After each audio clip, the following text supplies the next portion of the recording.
కొట్టే కార్యక్రమాన్ని చేపట్టారు. శ్రీకృష్ణ మందిరం హైవే పక్కనే ఉండటంతో పోలీసులు ట్రాఫిక్ ను మళ్లించారు.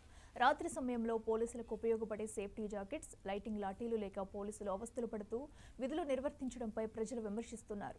డిప్యూటీ సీఎం నియోజకవర్గంలో ఇలాంటి దౌర్భాగ్యమైన పరిస్థితులను ఎదుర్కొంటున్న పోలీసులకు రక్షణ కల్పించే విధంగా పవన్ కళ్యాణ్ తక్షణమే చర్యలు చేపట్టాలని పలువురు కోరారు.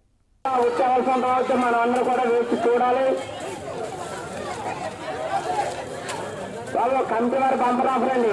చేస్తే వచ్చి కొట్టిన వాళ్ళకి మాత్రమే 1000 రూపాయలు ఎక్స్ట్రా బహుమతి కూడా ఉంది.